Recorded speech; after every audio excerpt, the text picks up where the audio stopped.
Au nom du Père et du Fils et du Saint-Esprit. Amen. Grande joie d'être là avec vous pour ce temps de Lectio Divina.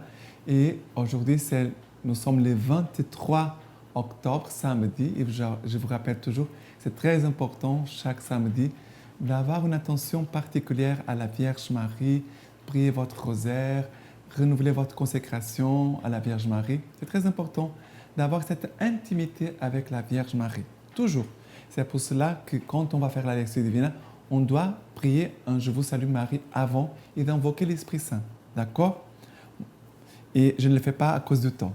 Mais c'est très important que vous le faites. Et aussi, partagez la Lectio Divina à vos amis. Aujourd'hui, nous sommes le 23 octobre et nous célébrons Saint Jean de Capistrin, un prêtre, et après je vais vous aussi présenter ce saint d'aujourd'hui. Mais la première lecture d'aujourd'hui, c'est Romains 8, à partir du verset 1. Il n'y a donc plus maintenant de condamnation pour ceux qui sont dans le Christ Jésus. La loi de l'Esprit qui donne la vie dans le Christ Jésus t'a affranchi de la loi du péché et de la mort. De fait, chose impossible à la loi, impuissante du fait de la chair, Dieu, en envoyant son propre Fils avec une chair semblable à celle du péché et en vue du péché, a condamné les péchés dans la chair, afin que les préceptes de la loi fussent accomplis en nous, dont la conduite n'obéit pas à la chair, mais à l'esprit. En effet, ceux qui vivent selon la chair désirent ce qui est charnel, ceux qui vivent selon l'esprit, ce qui est spirituel. Car le désir de la chair, c'est la mort, tandis que le désir de l'esprit, c'est la vie et la paix. Puisque le désir de la chair est inimitié contre Dieu, il ne se soumet pas à la loi de Dieu. Il ne le peut même pas. Et ceux qui sont dans la chair ne peuvent plaire à Dieu. Vous n'êtes pas dans la chair, mais dans l'esprit, puisque l'Esprit de Dieu habite en vous. Qui n'a pas l'Esprit du Christ ne lui appartient pas. Mais si le Christ est en vous, bien que le corps soit mort déjà en raison du péché, l'Esprit est vie en raison de la justice. Et si l'Esprit de celui qui a ressuscité Jésus d'entre les morts habite en vous, celui qui a ressuscité le Christ Jésus d'entre les morts donnera aussi la vie à vos corps mortels par son Esprit qui habite en vous. Cette lettre aux Romains que nous venons d'écouter et que nous sommes en train de suivre depuis déjà la semaine dernière, c'est une très belle lettre. Et ici, regardez, elle nous communique vraiment la loi du péché et la loi de l'Esprit Saint. Soit nous voulons suivre les péchés, ou nous voulons suivre l'Esprit Saint, que nous donne la grâce. Alors, il dit comme ça, Saint Paul, il n'y a plus maintenant de condamnation pour ceux qui sont dans le Christ Jésus. Ça veut dire que le Christ Jésus m'a libéré du péché, m'a libéré, et je suis libre. Il n'y a pas de poids de condamnation. Si tu portes un poids de condamnation, tu dois vraiment t'approcher beaucoup du Christ, qu'il enlève ce poids de condamnation de ton cœur. Jésus n'est pas venu pour condamner, mais pour nous donner la vie. Et entrer dans la vie de Christ, bien sûr que ça passe par l'acceptation du pardon de Dieu par rapport à nos péchés, mais aussi par une correspondance à l'amour de Dieu, que c'est notre conversion. D'accord? Il va dire, en effet, ceux qui vivent selon la chair désirent ce qui est charnel. Ceux qui vivent selon l'esprit, ce qui est spirituel. Voilà. Ceux qui vivent selon la chair désirent ce qui est charnel. Mais ceux qui vivent selon l'esprit, ce qui est spirituel, vont désirer ce qui est spirituel. Alors, c'est très important. Qui me conduit? C'est ma chair qui me conduit ou c'est l'Esprit Saint qui habite en moi? La chair va nous entraîner vers ce qui est charnel, mais l'Esprit Saint aussi va nous conduire vers ce qui est spirituel. Car le désir de la chair, c'est la mort, tandis que le désir de l'Esprit, c'est la vie et la paix. Très important. L'Esprit Saint va nous conduire vers l'Esprit, ce qui est de l'Esprit. Et comment on peut vérifier ce qui est de l'Esprit? parce que l'esprit, c'est la vie et la paix. Et dit encore, puisque le désir de la chair est inimité avec Dieu. Ça veut dire que ça va contre Dieu. L'esprit de la chair va contre ce qui vient de Dieu. Il ne se soumet pas à la loi de Dieu. Il ne se soumet pas, cet esprit de la chair, ne se soumet pas à la parole de Dieu, ne se soumet pas au commandement de Dieu, ne se soumet pas vraiment à la volonté de Dieu. Il est rebelle. Et il dit ainsi, vous n'êtes pas dans la chair, mais dans l'esprit, puisque l'esprit de Dieu habite en vous. Qui n'a pas l'esprit du Christ ne lui appartient pas. Ça veut dire que ce qui me fait appartenir au Christ, c'est cette vie de l'esprit qui habite en moi. Et cet esprit qui habite en moi me conduit vers la vie, vers la paix. Et j'appartiens au Christ. Sinon, je suis en train de me laisser entraîner par l'esprit de la chair qui va me conduire vers la mort, vers le péché. Et après, il va dire, et si l'esprit de celui qui a ressuscité Jésus d'entre les morts habite en vous, c'est l'Esprit Saint habite en nous, celui qui a ressuscité Jésus-Christ d'entre les morts donnera aussi la vie à vos corps mortels par son Esprit qui habite en vous. Elle est magnifique, vraiment, cette lecture, que nous puissions prendre le temps de prier avec cette lecture, d'accord? Maintenant, le psaume, c'est le psaume 24, à partir du verset 1. « Ô Seigneur, la terre et sa plénitude, le monde et tout son peuplement. C'est lui qui l'a fondé sur les mers et sur les fleuves l'a fixé. Qui montera sur la montagne du Seigneur et qui se tiendra dans son lieu saint. L'homme aux mains innocentes, au cœur pur. Son âme ne porte pas vers des riens. Il obtiendra la bénédiction du Seigneur et la justice de Dieu de son salut. C'est la race de ceux qui le cherchent, recherchent ta face, Dieu de Jacob. » Alors, l'Esprit Saint, s'il habite en nous, comme Paul nous disait, il va nous faire vivre ça. De chercher la face du Seigneur, chercher vraiment l'intimité avec Dieu, de chercher l'écoute de Dieu. Et aussi cet esprit va nous conduire vers cette innocence, vers ce cœur pur. Voilà.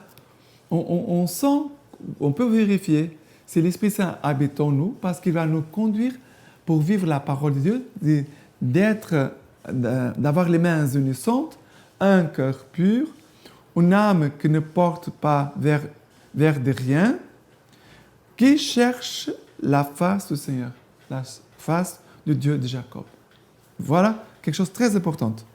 Et maintenant, l'évangile d'aujourd'hui, l'évangile de Luc, chapitre 13, versets 1 à 9. En ce même temps, survinrent des gens qui lui rapportèrent ce qui était arrivé aux Galiléens, dont Pilate avait mêlé le sang à celui de leurs victimes. Prenant la parole, il leur dit, « Pensez-vous que, pour avoir subi pareil sort, ces Galiléens fussent des plus grands pécheurs que tous les autres Galiléens? Non, je vous le dis. Mais si vous ne vous repentez pas, vous périrez tous pareillement. Ou ces 18 personnes que la tour de Siloé a tuées dans sa chute, pensez-vous que leur dette fut plus grande que celle de tous les hommes qui habitent Jérusalem? Non, je vous le dis. Mais si vous ne voulez pas vous repentir, vous périrez tous de même. » Il disait encore la parabole que voici. Un homme avait un figuier planté dans sa vigne. Il vint et cherchait des fruits. Il n'en trouva pas. Il dit alors au vigneron, « Voilà 3 ans que je viens chercher des fruits sur ce figuier et je n'en trouve pas. Coupe-le. Pourquoi donc use-t-il la terre pour rien? » L'autre lui répondit, « Maître, laisse-le cette année encore, le temps que je creuse tout autour et que je mette du fumier. Peut-être donnera-t-il des fruits à l'avenir. Sinon, tu le couperas. » ici, deux choses. Jésus est en train de parler sur le repentir, de se repentir. La première partie de ce passage d'aujourd'hui. Le repentir. Et après, il va parler la parabole du figuier. Il a un figuier qui ne porte pas de fruits. Alors, le maître va dire au vigneron, voilà 3 ans que je viens chercher des fruits sur ce figuier et je n'en trouve pas. Coupe-le. Pourquoi donc use-t-il la terre pour rien? Alors, on va couper, il ne porte pas de fruits. Et là, il y a un autre qui va répondre. Maître, laisse-le encore cette année. Dieu nous donne toujours l'opportunité. C'est très beau de voir. Dieu toujours nous donne l'opportunité. Et on pourrait dire, bon, le Seigneur me donne encore 1 an pour vivre. On célèbre les anniversaires, on peut dire, bon, le Seigneur me donne encore la grâce de vivre 1 an. On va profiter bien du temps que Dieu nous donne. On doit profiter bien du temps que Dieu nous donne. Pour faire quoi? Pour se convertir. Et ce travail de conversion, il doit porter des fruits. Et notre conversion, elle est appelée à produire des fruits. Si la conversion ne porte pas de fruits, ça veut dire que la conversion, peut-être, elle ne se fait pas. Et qu'est-ce qui se passe? L'homme va dire, je vais creuser tout autour, je vais mettre du fumier, et peut-être il va porter du fruits. Alors, il faut creuser autour de l'arbre, faire de la place pour mettre du fumier. Ça veut dire que quand on enlève la terre, c'est enlever nos péchés. Enlever ce qui n'est pas bon de notre vie. Enlève ce qui n'est pas bon. Creuse, enlève. Et en creusant, il a de la place pour mettre les choses de Dieu. De mettre la prière, l'adoration, la confession, la parole de Dieu. Parce qu'on sait très bien que souvent les gens, dans le chapelet, souvent les gens commencent, ils ont de bonnes intentions, ils vont commencer, mais après ils vont commencer à laisser tout tomber. Petit à petit. Ça arrive un moment où ils sont revenus tout en arrière. Et le Seigneur aujourd'hui est en train de dire, il faut reprendre les bonnes décisions. Il faut reprendre les bonnes décisions pour le bien de ton âme, pour le bien de ta conversion et pour porter des fruits. Parce qu'une âme qui ne porte pas de fruits, elle est stérile et la personne sera malheureuse. Nous sommes tous appelés à porter de fruits. À porter de fruits. Mais cette grâce de porter de fruits passe par notre conversion. Et notre conversion, c'est pour nous unir à Jésus. Et dans cette union avec Jésus, on va porter des fruits parce que la vie vient de lui. La vie ne vient pas de moi. La vie vient de Dieu. La fécondité vient de Dieu. D'accord? Maintenant, par rapport à cette fête aujourd'hui de Saint Jean de Capistran, prêtre. Jean de Capistran, franciscain, plein de talent et prédicateur à la parole ardente, était un meneur de foule. Il travaillait d'abord à la réforme de son ordre en France et en Italie, puis il parcourut toute l'Europe centrale pour lutter contre l'hérésie de Jean Hus. Il dut enfin prêcher la croisade contre les Turcs qui menaçaient la Hongrie. Ça veut dire un homme qui a aidé à soutenir la foi. Voilà. Il dit comme ça. Ceux qui sont appelés à la table du Seigneur doivent réunir par toute une vie exemplaire et digne d'éloge, exempte de toute impureté, de vices. Ils doivent vivre en étant comme les sels de la terre pour eux-mêmes et pour les autres, en éclairant les autres par une lumineuse sagesse, comme étant la lumière du monde. Ils doivent comprendre ce que le Maître très haut, Jésus-Christ, a indiqué non seulement aux apôtres et aux disciples, mais à tous les prêtres et les clercs, leurs successeurs, lorsqu'il a dit « Vous êtes les sels de la terre ». Si le sel c'est de nature, comment redeviendra-t-il du sel? Il n'est plus bon à rien. On le jette dehors et les gens les piétinent.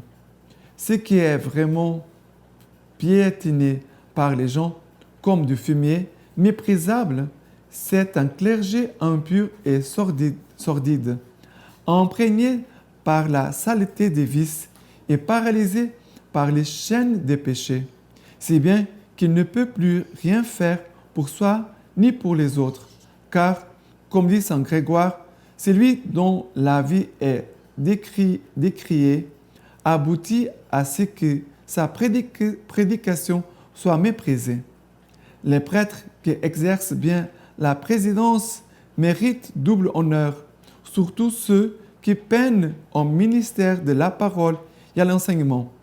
Oui, les bons prêtres méritent double honneur concernant les choses et leur personne, autrement dit temporelles, autant que spirituelles, ou encore transitoires et éternelles. Car s'ils habitent sur terre avec des créatures mortelles en vertu des liens de la nature, ils se préoccupent ardemment d'y vivre au ciel avec les anges pour être bien vus du roi, comme des sages ministres. C'est pourquoi, de même que le soleil s'élève pour le monde dans les hauteurs de Dieu, que la lumière du clergé brille devant les hommes, afin qu'en voyant ce qu'ils font de bien, ces serviteurs de Dieu, les hommes rendent gloire au Père qui est aux cieux. Vous êtes la lumière du monde.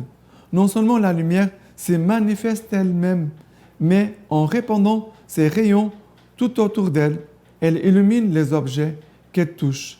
De même, la vie lumineuse des clercs, irréprochable par les rayonnements de leur sainteté, éclaire et apaise ceux qui les regardent.